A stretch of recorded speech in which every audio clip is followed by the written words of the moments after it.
Black women know, get on social media, you say something the Black Manosphere don't like, it's over for you. They coming for your throat, period. Right?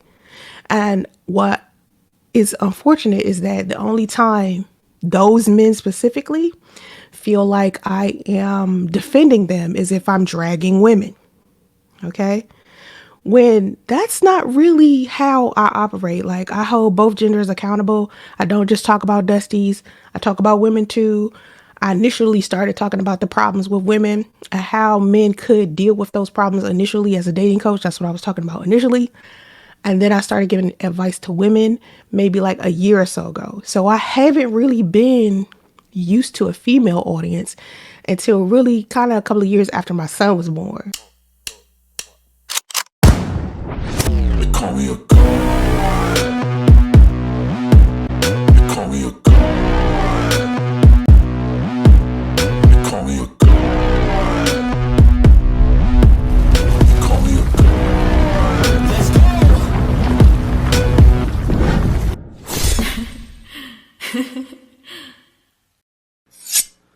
You only saw the clip of me saying light-skinned women give the worst relationship advice. And there's a reason why I named that shit that. Because what I noticed inside of all of the years that I have been doing content creation, the only time y'all watch something is if a title has a shock value added to it. If it got some drama, some controversy, somebody saying something negative, y'all on it.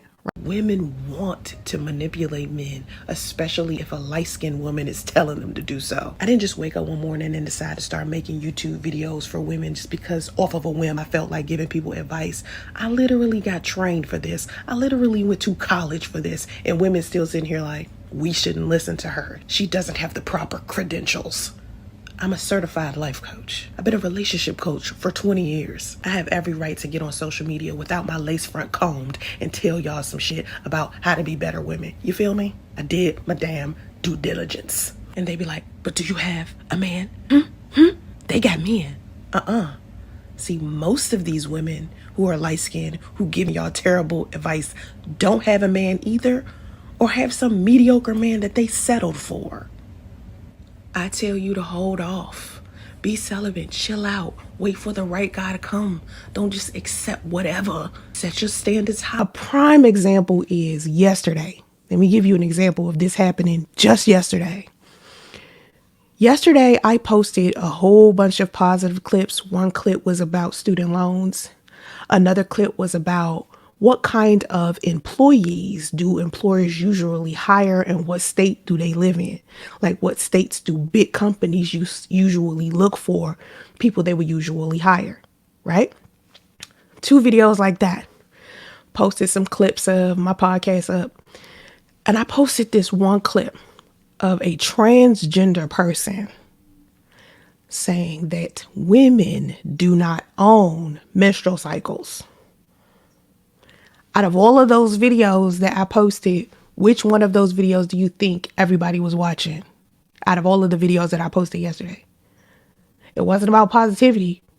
Definitely wasn't about where the money reside. What you think everybody was watching? The one video of a transgender person saying that women do not own periods. So, in the history of me posting content, I have noticed the only time people value when I speak on a massive level where everybody is sharing everything that I post is when it's clips of stuff that y'all don't understand the context to, but it makes it easy for you to criticize me or argue about whether I'm right or something like that. Earlier today, one of the men in my male audience, like you guys know, I kind of got a 50-50 audience, right? Because for so many years, I was a dating coach for men. So I was on YouTube doing dating coaching videos for men. And then I started coaching like women. Forgive me if like my stream is skipping because something's going on with my internet and I don't know what's going on. I'm gonna have to call a tech person out. Anyway, my internet keeps skipping. So just bear with me with that. So anyway, fucking Earlier today, one of the men who is inside of my audience, and it's a lot of good men following me, a lot of good men. I told y'all, men are the reason why I ended up moving to California safely, because men donated to me. When I was pregnant with my son, I was homeless, and people found out what happened between me and my son's father, and they just started giving me money, buying my son's stuff. So many men was offering to be stepdaddy.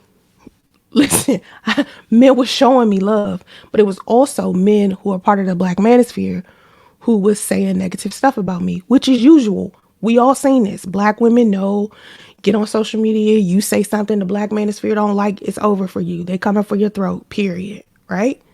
And what is unfortunate is that the only time those men specifically feel like I am defending them is if I'm dragging women. Okay. When that's not really how I operate. Like, I hold both genders accountable. I don't just talk about dusties. I talk about women too. I initially started talking about the problems with women and how men could deal with those problems initially as a dating coach. That's what I was talking about initially.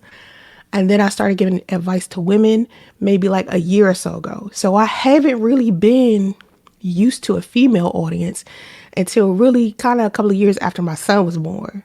When I got pregnant with my son, a lot of women started to be inside of my audience. So I'm just now starting to get used to women. But at the same time, it's hard to get used to women, because the only time women support me is if I'm dragging men. If I'm consistently making content where I'm talking about dusties. Right. Now, I said this before, I'll say it 300 more times. I'm tired of consistently making my content focused on dusties. I've talked about dusty so much that y'all should be able to spot a dusty from a distance. Y'all should be able to pick what guy is a dusty and what guy isn't. I shouldn't have to talk to y'all about dusties anymore. Okay? I'm not interested in talking about dusties anymore. I want my content to be more focused on the good men. Okay? And I want it to be more focused on what women need to change as a whole, as women, because I'm seeing a lot of negative things inside of our race as far as our women goes. Okay. Not to say it's not negative things happening with men. I'm just not focused on that right now. I'm more focused with using my energy to talk more about women. That's just right now. Next month, it could be a whole nother topic for me. I'll have the same thought processes or the same narratives or the same, teachings and principles. And if that changes, I would be happy to say that. But for the most part, right now, it's not dusties. I'm sick of wasting energy on dusties. Now, men, on the other hand, exceptional men, I love y'all so much. They come in my comments. Y'all come in my comments. Y'all say some positive stuff. You leave positive stuff in the comments. You send me DMs. You share my videos. I love that. I love that shit so much. Much respect. Much respect to y'all. Okay? Speaking of y'all, a man came into my DMs on Instagram earlier today, and he was talking to me about Cartel Samuels. I think that's his name, Cartel Samuels. Now, if y'all don't know who Cartel Samuels is, I'm sorry to be talking about this, Dusty, but he decided to do a live stream about me earlier. Now, this is the second time this dude has brought me up. And the first time he brought me up was last year in August. And I remember I was in Ohio when I seen that he was talking about me. And so I remember getting on and doing a video and flat out saying, I do not mind men having an opinion about me or things that I say or videos that, they might, disagree with. I respect it. But what I can't respect is the disrespect, or when men try to use my personal life as a tool to try to disqualify what I'm saying instead of simply just using logic to debunk what I say. Okay, if a man can debunk stuff that I say logically and have a rebuttal to what I say, I'm down for that. Men have done that. But what I notice is Dusty speak about me the loudest, but they never seem to invite me onto their shows. Because if you invite me onto your show or your live stream, number one, you're going to have to pay me. And most of these Dusties are broke. That's number one. Number two, if I come onto your show, all of the lies that you spread and the negative things that you say about me, you can't say because I'm sitting there.